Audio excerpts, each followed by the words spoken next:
नमस्कार. आज आपण एका मोठ्या श्रद्धेच्या प्रवासावर बोलणार आहोत, म्हणजे पंढरपूरची आषाढी वारी.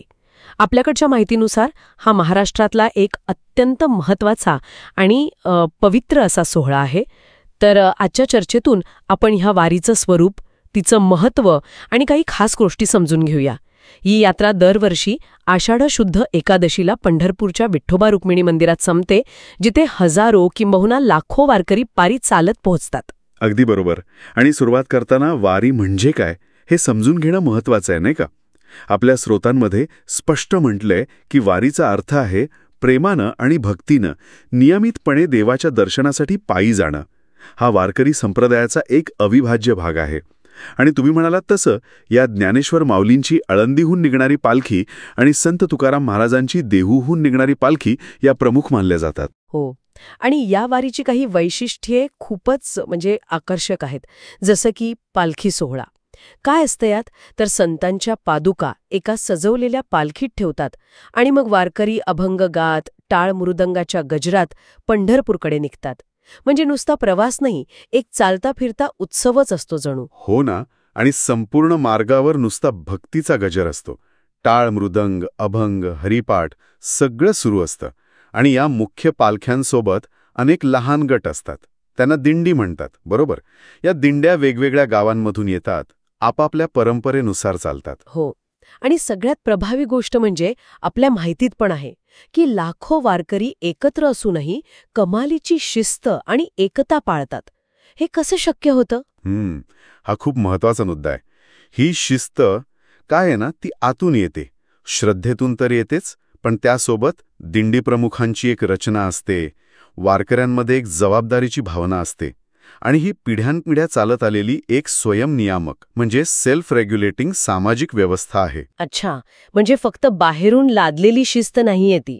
बरं, आता आषाढी एकादशी तिथीबद्दल बोलूया. आपल्या माहितीनुसार या दिवसाचं विशेष महत्त्व काय आहे? हो, आषाढी एकादशीला देवशायिनी एकादशी असंही म्हणतात. विष्णुभक्तांसाठी ही खूप पवित्र तिथी मानली जाते.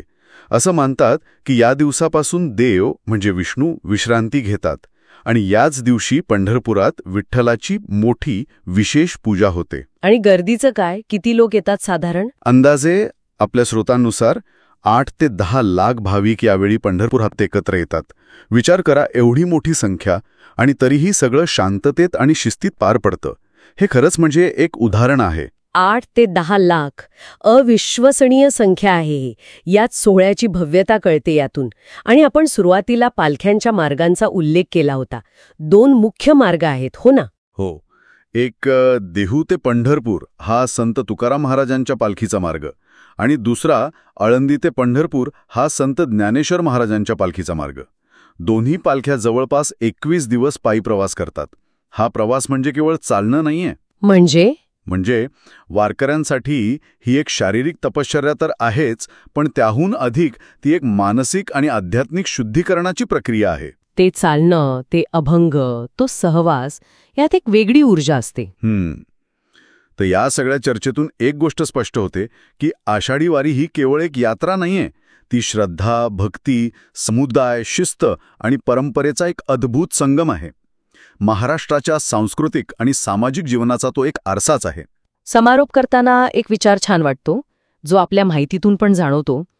पायी चालणं हेच वारकऱ्यांचं श्रद्धास्थान आहे आणि पंढरीच्या वाटेवर चालणं म्हणजे जगण्याचा खरा अर्थ. अगदी बरोबर.